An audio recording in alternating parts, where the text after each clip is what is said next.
Njerëzit kanë nevojë për ndihmë dhe duhet të jenë pranë njerëzve. Kjo është një situatë e cila në fakt unë nuk do doja kur që ne ta shfrytëzonim politikisht. Por bëhet fjalë për jetë njerëzish, bëhet fjalë për prona të qytetarëve. Dhe pikërisht për këtë duan pushtetet, si pushteti qendror dhe pushteti lokal, për të shërbyer njerëzve në nevojë. Nuk na duan fotot apo deklaratat boshe. Unë mendoj që nuk thjesht se duhet të vëmë përpara përgjegjësisë, por ky është një moment tjetër kur do të japin llogarit pikërisht për këtë shpërdorim të fondeve publike, për mosmarrjen e masave paraprake, do të jetë një etapë rrapë. Por në këtë moment jemi këtu pranë banorëve. Dhe pse jo?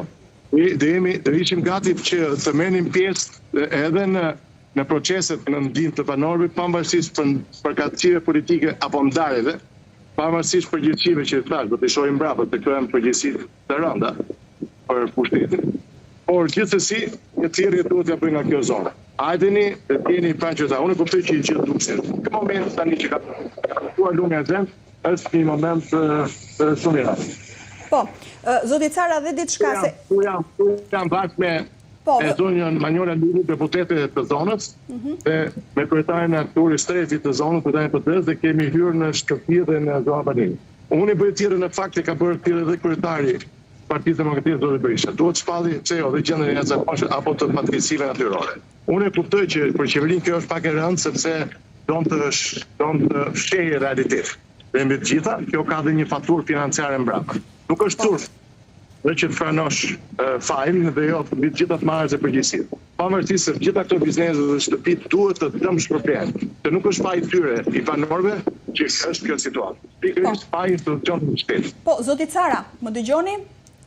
Po, tani po. Po, se ne kishim një lidhje pak para jush edhe me gazetaren tonë e cila ishte në Katund Suks, dhe atje situata është e njëjtë, si në pamjet që po shohim pas jush, ka dalje të lumit Erzen dhe pothuajse është kërkuar evakuimi i të gjithë banorëve. Por, sa fshatra rrezikohen aktualisht, paktën nga informacionet që ju keni dhe në terren ku keni shkuar, pra që rrezikohen nga Erzeni?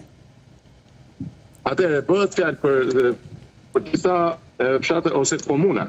Ose siç ka qenë në këtë moment rreth 50% minimumi është në pushtetin e ujit. Gjithashtu kemi dhe zonën e komunës ose komuna e Katundit 3 gjithashtu.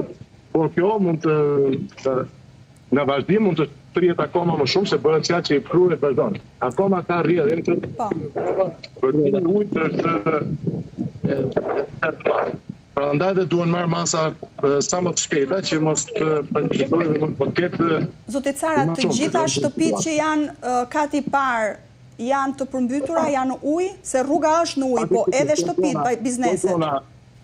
Do zona të participim që janë në ujë, sidomos katët e para, janë pati shtëpitë në të fjalë, që uji është minimumi, nota rridhe në 1 metër, 50 centimetra e sipër.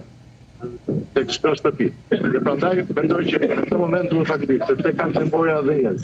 Sikur një banor na tha që i kanë ngjetur familjarët brenda dhe nuk i nxjerr dot. Dhe mbi të gjitha duhet sigurohet ajo që thash, jeta e njerëzve dhe mbi të gjitha dhe gjë gjallë. Mirë, zoti Cara, ju përmendët pak më herët pushtetin lokal, pushtetin qendror, sepse jemi në kushte jo për të zhvilluar shkaqet, se ndoshta nuk na e lejon, janë çështje teknike, por në vija të përgjithshme, përse është Durrësi në këtë situatë? Cilat janë 3 pikat kryesore që do doni ti përmendim në këtë lidhje së bashku? Jo tash në të herë që nuk i sa të gjitha aktivitetet politike, pikërisht me problemet kryesore që shkaktojnë jetën e njerëzve dhe por me që po pyetja të po e them. Kjo nuk është thjesht se ka ardhur për natyrë.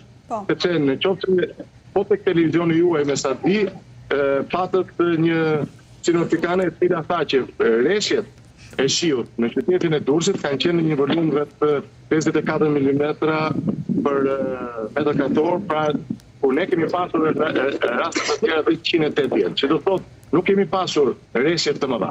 Por kjo ka ardhur si produkt i pikërisht i pushtetit lokal, i cili nuk ka menaxhuar mirë situatën. Dhe mbi të gjitha, kryetoria është lëvizja e hidrovorit. Përfutja e hidrovorit nga vendi kur prej vite që në vitet 50 që projektuar në pikën më të ulët të Durrësit, kur dhe kuotat ishin në 3.2